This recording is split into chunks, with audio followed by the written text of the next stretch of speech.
Bonjour, très heureuse de vous retrouver sur 8 Mont Blanc. C'est l'heure de Médiasphère, la revue de presse de la rédaction. Pour cette dernière de la saison, j'ai le plaisir d'être avec Pauline Courceau. Bonjour. Bonjour Fanette. Vous êtes bien installée dans votre canapé orange? Je commence à tomber un petit peu, mais on va réussir à faire les 13 minutes. Ça Bon, va bien. on peut tenir le coup alors. Et on commence avec l'image de la semaine. Est-ce que vous faites du footing? J'essaye de temps en temps, quand il fait beau. Eh bien, voilà une petite idée de parcours. Elle est proposée par Seb Montaz et Kylian Jornet. La vidéo est mise en avant par Montagne Mag cette semaine. C'est un footing particulièrement aérien. Vous le voyez dans le secteur de l'Aiguille de Varan. Je vous laisse découvrir ces images. C'est assez impressionnant.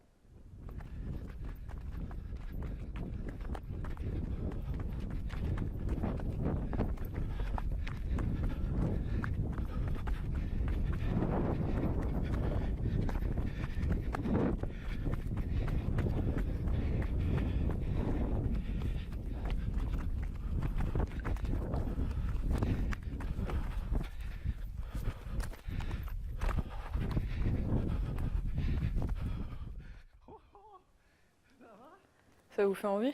C'est un peu trop aérien, mais je suis plutôt au bord de lac. Eh ben, on va retourner les pieds sur terre alors avec l'actu connectée.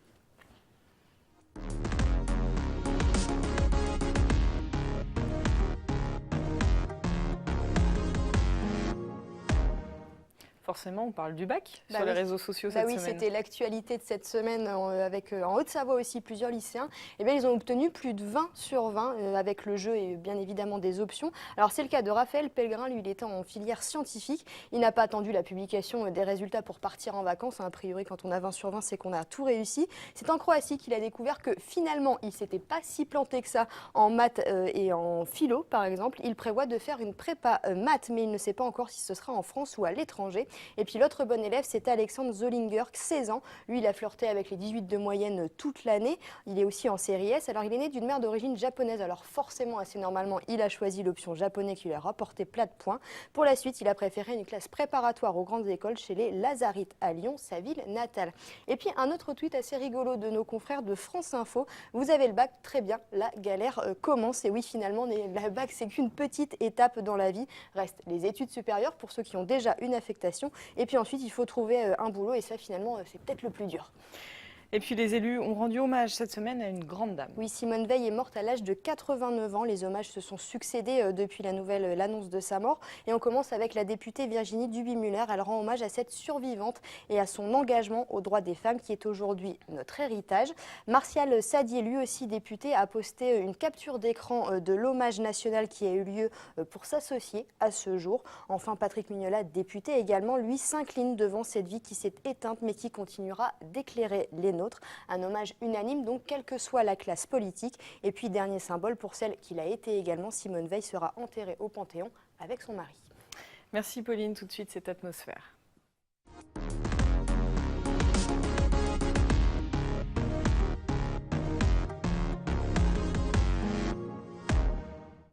Et Fanette, on débute avec construction ou déconstruction?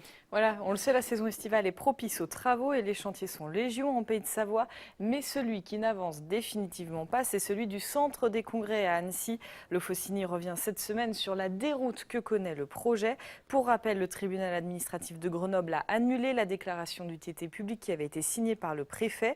Le jugement de 8 pages, dont on trouve quelques extraits dans l'hebdomadaire, revient notamment sur la dénomination d'extension limitée de l'urbanisation défendue par les porteurs du projet. Pour le tribunal, il ne peut pas s'agir d'une extension limitée, mais bien d'une construction nouvelle, puisqu'il y a une augmentation de 48% de la surface bâtie si l'on compte la seule partie visible du bâtiment. Et c'est un problème puisque c'est interdit par la loi littorale. Jean-Luc Rigaud, président de l'agglomération annécienne, a fait appel. On aura donc l'occasion d'en reparler. Le bras de fer qui dure depuis 7 ans se poursuit. Et puis du côté de Chambéry, on a décidé d'employer une autre méthode pour construire le territoire de demain, la fabrique du territoire dont on a parlé dans le JT hier jeudi. Il doit permettre de concerter la population sur l'avenir de l'agglomération à l'horizon 2030, c'est-à-dire dans la vie nouvelle, vous le voyez. Plus de 930 personnes ont participé aux différents chantiers et ateliers thématiques. Fin septembre, les grandes orientations seront proposées par les élus à un panel de citoyens. Le projet d'agglo sera ensuite coécrit entre ces élus et cet échantillon de la population pour ensuite être présenté en conseil communautaire au mois de décembre. Et puis le deuxième hashtag, vague avec de l'ambition pour beaucoup. Et oui, il n'en manque pas de l'ambition pour son rendez-vous. Gaylord Pedretti, le créateur du Hi-Fi Festival, entend développer autour de cet événement festif du ski un rendez-vous pour les professionnels. Il affiche son ambition en une de Éco-Savoie Mont-Blanc. Je veux créer le G20 de la semaine et d'ajouter la concurrence internationale est de plus en plus forte. On a les plus belles montagnes. On doit faire changer les choses et pas seulement les regarder, agir et non subir. Et toujours dans Éco-Savoie Mont-Blanc, une autre ambition s'affiche, celle de Thomas Clarion. Le fondeur se prépare assidûment pour les Jeux paralympiques de Pyeongchang qui auront lieu au mois de mars 2018. Il est malvoyant depuis la naissance. Il a toujours su qu'il allait perdre ce sens. Il est donc devenu aveugle à l'âge de 20 ans et a poursuivi ses activités sportives. Le Bonnevillois s'était déjà distingué à Sochi. On va donc le suivre de près à Pyeongchang. Peut-être même sur place, pourquoi pas. Et pourquoi pas sur place. Merci beaucoup, Fanette. On passe au focus de la semaine, Pauline. J'étais en train de me perdre. Le focus cette semaine, pour cette dernière de la saison, c'est l'actu qui nous a marqué, à commencer forcément par les élections présidentielles et législatives qui ont bousculé le paysage politique français et savoyard. Et oui, parce que les élections, ça a duré presque un an, donc forcément, ça marque. Et chez nous, encore plus, fini l'hégémonie de la droite, place au renouveau avec La République En Marche. En Haute-Savoie, beaucoup en ont fait les frais, à commencer par Bernard Accoyer. En février dernier, il n'était certes plus que maire délégué de sa commune d'Anne-Sylvieux, mais son aura, sa puissance, il était numéro 2 de son parti Les Républicains et son avenir était intact. En cas de victoire de François Fillon à la présidentielle, il était d'ailleurs tout désigné pour devenir ministre. Et puis, patatras, les affaires se sont enchaînées pour François Fillon. Bernard Accoyer a continué de le soutenir et au final, sa circonscription est largement gagnée par La République En Marche. Lionel Tardy, que l'on voit ici sur cet article de nos confrères de l'Essor, aussi se retrouve sur le carreau. C'est lui qui d'ailleurs a été le plus marqué par sa défaite. On l'a reçu en plateau, il était extrêmement ému aussi, on peut le dire. Et puis, seul survivant de cette vague, finalement, c'est Virginie Duby-Muller et Martial Sadier. Et puis en Savoie, c'est le visage de Tiffany Degois qui reflète le mieux ces élections. La plus jeune députée En Marche, 24 ans, a battu le vieux briscard Dominique Dor, ancré sur son territoire depuis des années et maire d'Aix-les-Bains. Elle a fait la une de la presse régionale, de la presse nationale. Vous le voyez chez nos confrères par exemple du Parisien. Tout le monde voulait son interview à la sortie des résultats en préfecture de Savoie. Et puis en Savoie, donc la vague est plus modérée, 50-50, 2 républicains, 2 marcheurs. Bref, le paysage français a changé, mais en Savoie-Mont-Blanc aussi. On attend désormais de voir si ça marche. Merci beaucoup, Pauline. Et puis vous, Fanette, votre actu marquante, elle concerne bien les médias. Et oui, j'ai voulu revenir notamment sur la disparition de l'Hebdo en Suisse. Le dernier numéro est paru le 2 février 2017. Nous en avions parlé dans Médiasphère à l'époque, notamment à travers cet article de la Tribune de Genève.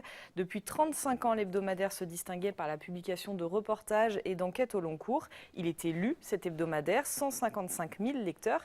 Mais ça n'a pas suffi. Le conseil d'administration s'est justifié en précisant que ces 4 dernières années, les revenus publicitaires du titre avaient été divisés par 2. Un exemple parmi d'autres, puisqu'on se souvient notamment de la grève historique chez iTélé et du départ de plus de 70 journalistes. On le sait, le monde des médias connaît une crise difficile, économique bien sûr, mais aussi éditoriale. Quelle place pour l'info, les lecteurs, les journalistes dans ces entreprises de presse ? Quelle ambition aussi, puisque l'on parlait d'ambition tout à l'heure, celle de faire du chiffre ou celle d'apporter du sens à une société bousculée, pourquoi pas les deux? Le débat n'est pas vraiment tranché. Et puis crise éditoriale aussi, puisqu'un quart de la population conteste aujourd'hui la légitimité des médias mainstream, que les hommes politiques, à commencer par notre nouveau président de la République, ne s'empêchent plus d'attaquer frontalement les médias. L'année à venir s'annonce donc agitée dans les rédactions. Il y aura beaucoup de boulot à la rentrée. Il y aura du boulot. Et puis on ne change pas une formule qui gagne, ça a fonctionné toute l'année. On passe au top et au flop.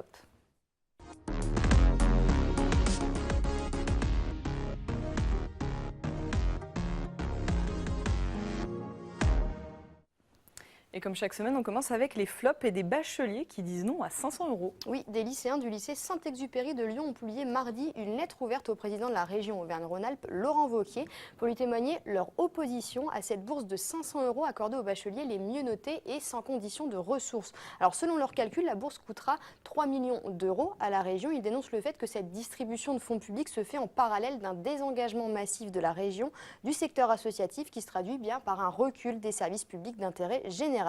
Il compte donc faire don de cette somme de 500 € au réseau Rhône 1-Saône qui rassemble les MJC de l'Ain, du Rhône et de la métropole de Lyon et appelle les futurs bacheliers eux aussi concernés par la prime à faire de même, des lycéens déjà engagés donc.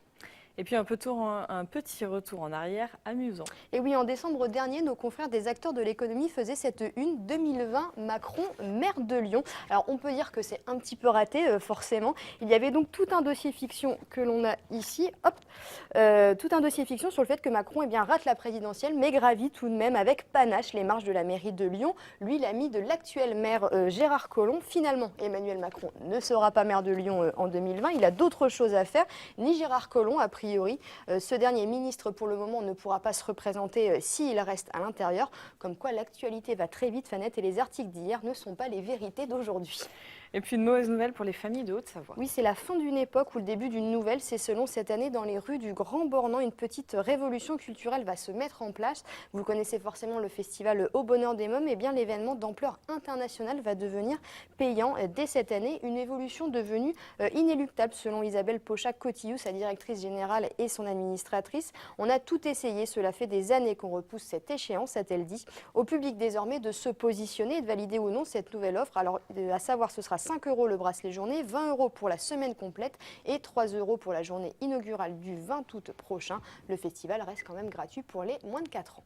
On passe au top avec une actualité fleurie. Oui, les apprentis du centre de formation agricole de la Motte Servolex et chez nos confrères de France 3, eh bien, ils ont créé un jardin éphémère à Cognac en partenariat avec une entreprise d'aménagement extérieur. Le but, c'est créer un véritable espace vert, mais sur une petite surface et avec peu de moyens, de quoi inspirer l'aménagement urbain, selon eux. Alors, 50 mètres carrés sont à disposition. C'est un jardin expérimental et éphémère. La durée de vie n'excédera pas 2 ans. En fait, il s'agit d'une sorte de jardin pédagogique, mais en tout cas, c'est une belle initiative. Et on reste dans les fleurs. Oui, c'est l'événement de ce week-end. Le Tour de France passera par Chambéry dimanche. Évidemment, il y aura des vainqueurs. Et qui dit vainqueur dit bouquet de fleurs. Et c'est un couple de fleuristes chambériens qui a été choisi par le Tour pour les confectionner. Nos confrères de France 3 les ont rencontrés. Les 6 compositions florales devront respecter un cahier des charges extrêmement précis. Jaune, vert, blanc, bicolore. Chaque bouquet rond, il faut le préciser, doit être assorti aux différents maillots du Tour. Mais en plus d'un code couleur, toute une charte est à respecter visant à uniformiser l'image que relayeront les médias du monde entier. Chambéry sera donc le centre du monde ce dimanche. Et on termine avec un peu de gastronomie. Avec une bonne adresse surtout, nos confrères du Foncini les ont rencontrés. Le resto Les Pieds dans l'eau à Antilly-sur-Léman. Le patron Christophe Brasier a fait de la ferra, ce fameux poisson du lac, sa spécialité. Il la décline dans tous ses états. Carpaccio de ferra, par exemple, ou des choses pour les plus téméraires. Alors, c'est par exemple une cassolette de foie de ferra en persillade. Attention, Fanette, si vous voulez tenter l'expérience, il faudra réserver. Mais apparemment, ça vaut le coup.